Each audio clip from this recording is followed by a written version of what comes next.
बागेश्वर धाम के प्रमुख धीरेन्द्र कृष्ण शास्त्री के विवाह की अटकलों के बीच यह बात भी चर्चा में है कि वह उम्र में बड़ी मोटिवेशनल स्पीकर जया किशोरी से विवाह कर सकते हैं। हालांकि दोनों ही प्रसिद्ध कथावाचक इस बात को सिरे से कई बार नकार चुके हैं, फिर भी उनके बीच कई समानताओं के चलते बार-बार उनकी शादी की चर्चाएं चल रही हैं।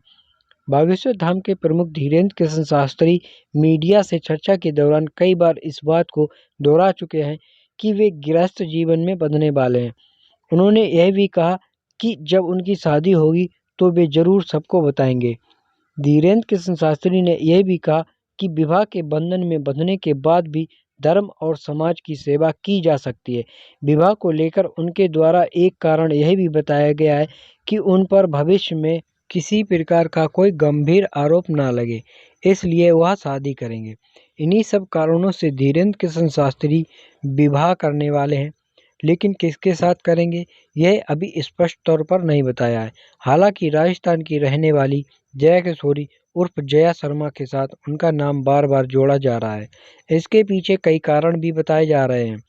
जया किशोरी उनसे 1 वर्ष बड़ी हैं। विवाह के कयासों को विराम देते हुए दोनों ने इस बात को अफवाह बताया है और एक दूसरे से शादी करने की बात को नकारा है। धीरेन्द्र शास्त्री और जया किशोरी के लाखों फॉलोअर्स हैं। कथावाचक धीरेन्द्र कृष्ण शास्त्री और जया किशोरी के सोशल मीडिया पर लाखों फॉलोअर्स हैं। धीरेन्द्र कृष्ण शास्त्री का जन्म 1996 में हुआ था, जबकि जया किशोरी का जन्म साल 1995 में हुआ था। दोनों ही कम उम्र में कथा के जरिए देश विदेश में मशहूर हो चुके हैं। वे सोशल मीडिया पर, यूट्यूब पर, फेसबुक पर भी काफ़ी फेमस हैं। हिंदू संगठनों के प्रिय हैं दोनों कथावाचक। हिंदूवादी संगठनों द्वारा लगातार धीरेन्द्र कृष्ण शास्त्री और जया किशोरी का झंडा बुलंद किया गया है। जहाँ भी कथा होती है वहाँ हिंदूवादी संगठनों द्वारा पूरा सहयोग दिया जाता है। हाल ही में विवादों में घिरने के बाद धीरेन्द्र कृष्ण शास्त्री के समर्थन में मध्य प्रदेश के कई नेता भी आगे आ चुके हैं। बीजेपी के नेताओं ने धीरेन्द्र कृष्ण शास्त्री की साधना और रीति नीति को सही ठहराया है।